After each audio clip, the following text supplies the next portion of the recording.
సాక్షి life మీ ఆరోగ్య నేస్తం. Subscribe చేయండి.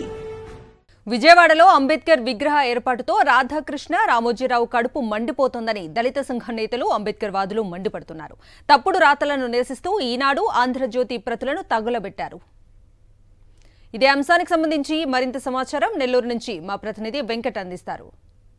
అంబేద్కర్ విగ్రహ ఏర్పాటుపై ఈనాడు కావచ్చు, అలాగే ఆంధ్రజ్యోతి కావచ్చు తప్పుడు కథనాలు ప్రచురిస్తుందంటూ దళిత సంఘాలు అలాగే అంబేద్కర్ వాదులు నెల్లూరు జిల్లాలోని కోవూరులో ఆగ్రహం వ్యక్తం చేస్తున్నారు. ఈనాడు పేపర్తో పాటు ఆంధ్రజ్యోతి పేపర్ ప్రతులను కూడా దగ్ధం చేస్తూ వారికి వ్యతిరేకంగా నినాదాలు చేస్తున్నారు. అంబేద్కర్ అందరి వాడుగా ఉన్న అంబేద్కర్పై ఈనాడు, ఈ ఆంధ్రజ్యోతి ప్రత్యేకంగా ఈ రెండు పేపర్లే తప్పుడు కథనాలు ప్రచురిస్తోంది. ప్రభుత్వంపై కూడా చెడ్డ పేరు తీసుకొచ్చేలా వ్యవహరిస్తుందని చెప్పి కూడా నిరసన వ్యక్తం చేస్తున్నారు. మనతో పాటు కొందరు నేతలు ఉన్నారు. అన్న, ఏంటి అంబేద్కర్ పైన ఈనాడు కావచ్చు అలాగే ఆంధ్రజ్యోతి కావచ్చు తప్పుడు వార్తలు రాస్తుంది, ఏమంటారు? 100% తప్పుడు వార్తలేనండి. మేము తీవ్రంగా ఖండిస్తున్నాము.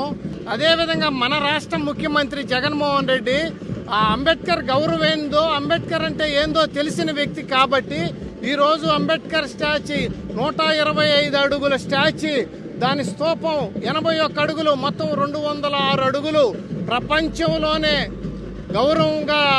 గౌరవపదంగా మన ఏపీలోనే పెట్టడం జరిగింది. అది ఓన్లీ వైఎస్ఆర్సీపీ ప్రభుత్వం జగన్మోహన్ రెడ్డి నాయకత్వంలోనే జరిగింది. అది ఇంకెవరికి కూడా బహుశా సాధ్యపడదు అనుకుంటున్నాము. అలాంటి వ్యక్తి జగన్మోహన్ రెడ్డి. వీళ్ళ కులాంకారంతో రామోజీరావు, రాధాకృష్ణ ఒళ్ళు బలిసి కొట్టుకుంటూ ఈ విధంగా దుర్మార్గపు రాతలు రాస్తున్నారు. పేపరు, టీవీ ఉన్నాయని, డబ్బు ఉందని వెనకాల ఒక వ్యవస్థ పొలిటికల్ వ్యవస్థ ఈ పేపర్ టీవీలకి సపోర్ట్ చేస్తూ ఆ పొలిటికల్ పార్టీని కాపాడేదాన్నందుకు ఈ వ్యవస్థ పనిచేస్తూ పరస్పర సహకారంతో ఈ దుర్మార్గపు చర్యలకు పాల్పడుతున్నారు. జనాలు ఎట్టి పరిస్థితుల్లో నమ్మరు. ఎందుకంటే గతంలో చంద్రబాబు నాయుడు గారు దళితులుగా పుట్టడం మన యొక్క దురదృష్టం అన్నట్లుగా ఒక వ్యాఖ్యలు చేశారు. అది చాలా ఖండిస్తున్నాం మేము. ఎందుకంటే నిన్న కళ్ళారా చూసాము.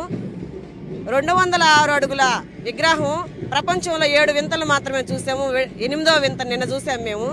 ఇది కను విని ఎరగని రీతిలో నిన్న విజయవాడ నడిబొడ్డున కళ్ళు చెదిరిపోయే విధంగా ఆ విగ్రహ ఆవిష్కరణ చూస్తుంటే ప్రజలు పండగలు చేసుకుంటూ సంబరాలు చేసుకుంటూ నిజంగా నిన్న మా దళితులు కూడా ఆత్మగౌరవం నిలబడిందని మేము గర్వంగా చెప్పుకుంటున్నాము. కానీ దాన్ని రాజకీయం చేసి ఈరోజు బురద జల్లే విధంగా చేస్తే ఇది మా మనోభావాలు దెబ్బతింటాయని కూడా మేము ఖండిస్తున్నాము. ఇటువంటి రాతలు మరొకసారి రాయొద్దని కూడా, ఇలాంటివి చేసి మా యొక్క ఆత్మగౌరవాన్ని దించొద్దని చంద్రబాబు నాయుడు గారికి హితవు తెలియజేసుకుంటూ, చంద్రబాబు నాయుడు గారి టైంలో 100 కోట్లు పెట్టి అంబేద్కర్ స్టాచ్యూ కడతానని చెప్పి అమరావతిలో ఒక హంగామా చేశారు. కనీసం 100 పైసలు ఇవ్వాల, ఆయన కట్టలేదు.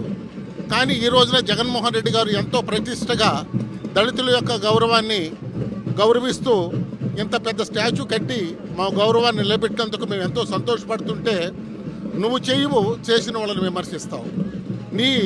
నీ యొక్క మంత్రివర్గంలో ఉన్నటువంటి ఆదినారాయణ అయితేనేమి, మీ ఎమ్మెల్యేలు మీకెందుకురా దళితులు, మీకు అధికారం ఎందుకురా, ఉన్నత కులాల్లో పుట్టిన మాకు అధికారం కావాలరా, మీకెందుకురా అని ఒక ఆయన అంటాడు.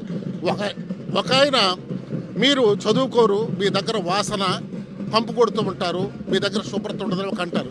ఏమాత్రం వాళ్ళని ఖండించావా నువ్వు? ఎందుకంటే నీకే అసహ్యం దళితులంటే. కాబట్టి రాబోయే ఎలక్షన్లో కూడా నీకు సరైన గుణపాఠం చెప్పడానికి దళితులు సిద్ధంగా ఉన్నారు. మొత్తంగా చూసుకుంటే అంబేద్కర్ చుట్టూ కూడా ఏబిఎన్ కావచ్చు, ఈనాడు కావచ్చు తప్పుడు రాజకీయం చేస్తుందని చెప్పేసి కూడా దళిత సంఘాలతో పాటు అంబేద్కర్ వాదులు కూడా ఆగ్రహం వ్యక్తం చేసినటువంటి పరిస్థితి కనిపిస్తుంది. నెల్లూరు నుంచి వెంకట్, సాక్షి టీవీ.